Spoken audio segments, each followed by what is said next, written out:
जीवन का ऊंचे से ऊंचा सुख क्या हो सकता है, परम सुख क्या है। अब इसमें ध्यान सारा परम सुख की ओर चला गया। जो पूर्वार्ध है सवाल का कि जीवन का परम सुख क्या है, जीवन को भूल गए। सवाल तो ऐसे पूछ रहे हो जैसे जीवन पता ही हो। जीवन तो हमें पूरा पता है, आप हमें बस इतना बता दीजिए कि उसमें सुख क्या है। हो गई ना गड़बड़। जीवन अपने आप में पूरा पूरा सुख है भाई, उसमें कोई काट छाट थोड़ी करनी है कि सुख इतना है और दुख इतना है और सुख में भी परम सुख इतना है। जो जीवन को जान जाए उसके लिए ये प्रश्न ही महत्वहीन हो जाता है। फिर वो ये पूछेगा ही नहीं कि जीवन में परम सुख क्या है, क्योंकि जो भी कोई जीवन में परम सुख मांग रहा है वो जीवन के टुकड़े कर रहा है, वो जीवन को बांट रहा है। और जब भी कभी तुम जीवन को बांटोगे, तुमने खुद दुख को बुला लिया। जीवन को हम जानते हो कैसे बांटते हैं। हम कहते हैं अगर ऐसा ऐसा परिणाम आया तब तो मैं अधिकारी हूं खुश होने का, वरना नहीं। ये मैंने बांट दिया, मैंने शर्तें लगा दी। मैंने कहा अगर तुम ऐसा ऐसा करो तब तो तुम मेरे दोस्त हो, वरना नहीं। ये मैंने बांटा, शर्तें लगा दी।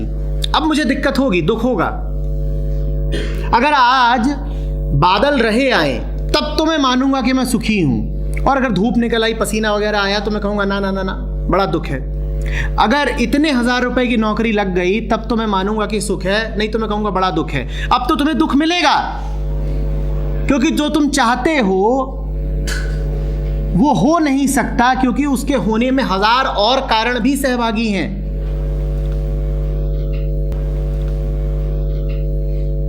जीवन में कोई परम सुख नहीं है, जीवन ही परम सुख है।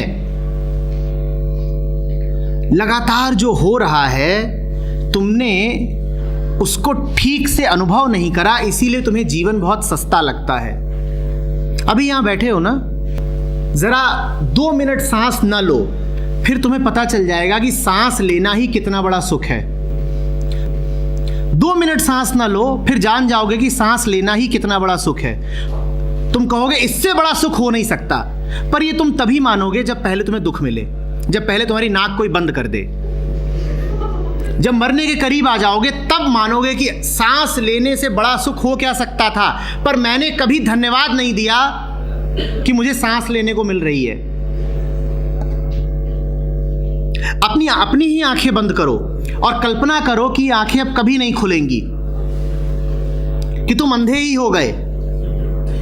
उसके बाद तुम्हें पता चलेगा कि ये देख पाना ही कितना बड़ा सुख है।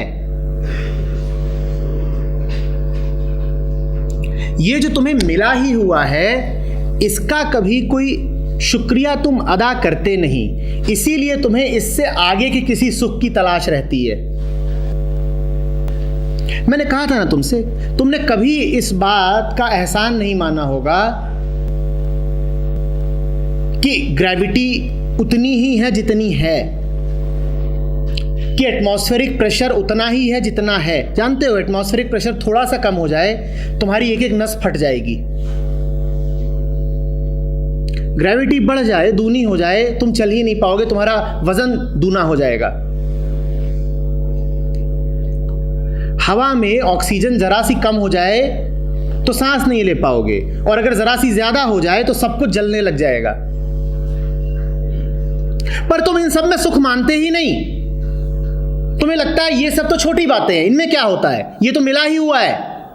ये सब तो हमारी क्वालिफिकेशन है। जैसे कि तुम्हारी कोई पात्रता हो, इस कारण तुम्हें ऑक्सीजन मिली हो।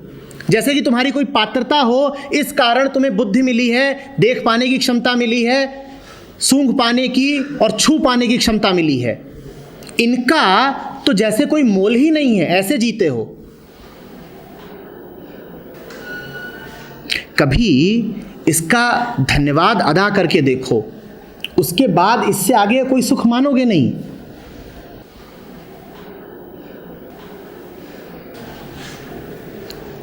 बैठे हुए हो यहां पर, और कितनी बीमारियां हैं जो हो सकती हैं और तुम्हें नहीं है। तुम में अगर अभी यहां कोई बैठा हो जिसके सर में दर्द हो, या शरीर का कोई और हिस्सा हो जहाँ कुछ टूट फूट हो, वो अच्छे से जानता होगा कि जब सर हल्का होता है तो उस हल्केपन की क्या कीमत होती है। पर तुम इस बात को ध्यान ही नहीं रखते ना। रात को सोते हो, कोई गारंटी होती है इस बात की कि अगली सुबह उठ ही जाओगे? निश्चित रूप से उठना तुम तो नहीं तय करते। सो रहे हो, सांस तब भी चलती रहेगी, इसकी कोई गारंटी है? ये तुम नहीं तय करते। पर सुबह उठते ही तुम्हारे मन में अनुग्रह का एक भाव नहीं आता। अभी तुम्हारा लंच का घंटा था, खाना वाना खा करके आए होगे, खाना पच रहा है और तुम्हें कुछ भी नहीं पता कि वो कैसे पच रहा है। मैं तुमसे इतना ही पूछ दूं कि कौन कौन से एंजाइम्स हैं, ठीक ठीक बताना। जो पचा रहे हैं तो बता नहीं पाओगे। और एंजाइम्स अगर बता भी लो तो मैं पूछूं कि उसमें क्या क्या रासायनिक प्रक्रियाएं हो रही हैं, एक आध केमिकल रिएक्शन लिख दो आकर के, कैसे पच रहा है खाना। तुम्हें कुछ नहीं पता। तुम्हें कुछ नहीं पता, खाना फिर भी पच रहा है, पर इस बात को तुम कोई महत्व ही नहीं देते।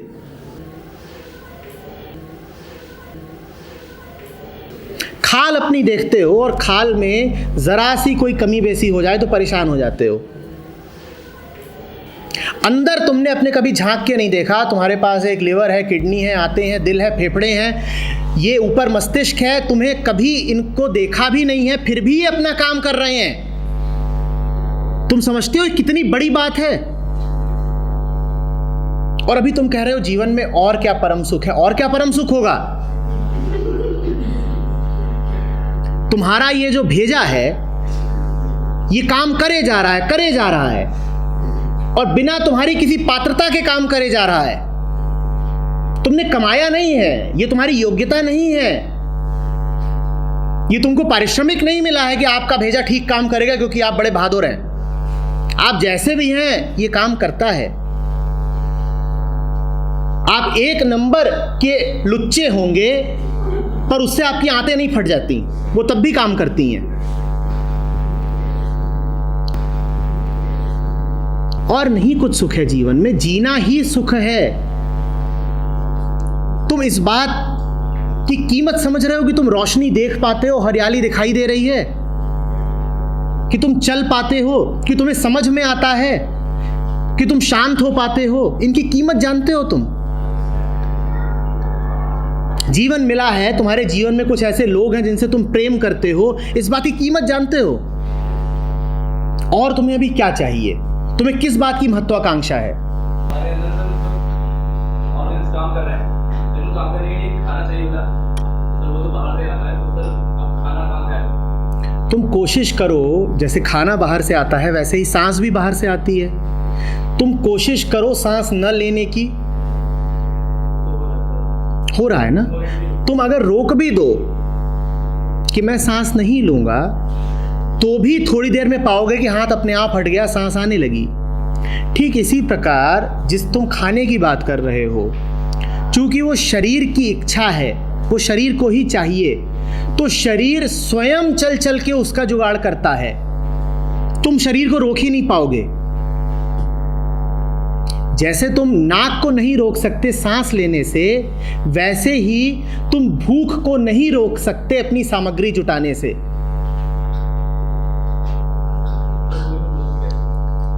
तुम ये पूछते हो कि जब नाक पे हाथ रखते हो तो कैसे हाथ अपने आप हट जाता है? अंदर से प्राणों की शक्ति उठती है जो हाथ को हटा देती है कि सांस आने दो। ठीक उसी तरीके से अंदर से प्राणों की शक्ति उठती है जो तुमसे कहती है भोजन खोज लो। और तुम्हारे भीतर ही नहीं, हर जानवर, हर पौधे के भीतर उठती है। अगर तुम्हें सिर्फ उतना पैसा चाहिए हो, अगर तुम्हें सिर्फ उतना पैसा चाहिए हो जितने से खाना आ जाए, तो बेशक पैसा कमाओ। और खाना जितना खाते हो वो इस उम्र में और अगले 5 साल और 10 साल में कुछ बदल नहीं जाएगा। ठीक जितना अभी खाते हो इससे 15 गुना नहीं खाने लगोगे 5 साल बाद। अरे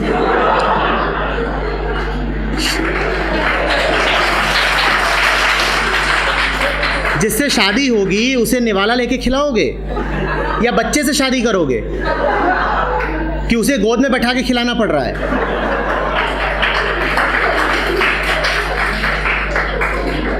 तुम्हारे ही जैसी, तुम्हारी ही कोई उम्र की होगी ना, उसे उसके सवाल खुद पूछने दो, वो पूछ लेगी, तुम अपनी बात करो।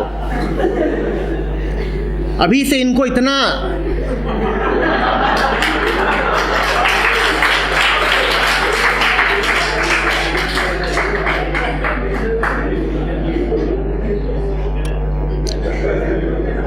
तो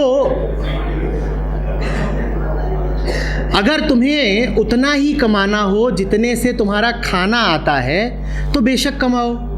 पर दुनिया को देखो, ये सब लोग जो कमाने के पीछे पागल हो रहे हैं, क्या ये इस खातिर कमा रहे हैं कि खा सकें? ये खाने के लिए नहीं पागल हो रहे, ये अपने लालच के पीछे पागल हो रहे हैं। इनका दिमाग असंतुलित है, इसलिए पागल हो रहे हैं। खाना तो तुम आज भी खाते हो, कितना खर्च करते हो खाने पे? 1000, 2000, 3000 और कितना खर्च कर लेते हो।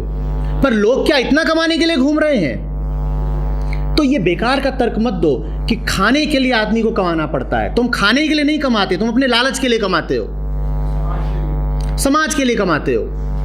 तुम इसलिए कमाते हो ताकि समाज में तुम्हारी इज्जत बनी रहे। वही जो आज का पहला सवाल था कि मैं अपने आप को जानता ही वही हूं जो दूसरे मुझे बताते हैं। तुम कमाते इसलिए हो ताकि दूसरे आगे तुमसे कह सके कि तुम बड़े इज्जतदार आदमी हो। पर मन ऐसे कुतर्क और ऐसे झूठ बोलता है कि मैं तो खाने के लिए कमा रहा हूं। कितना खाते हो भाई जो इतना कमाना पड़ता है?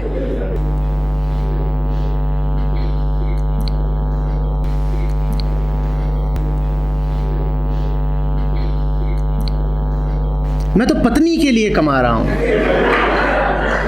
अरे पत्नी से शादी करिए, हथनी से करिए।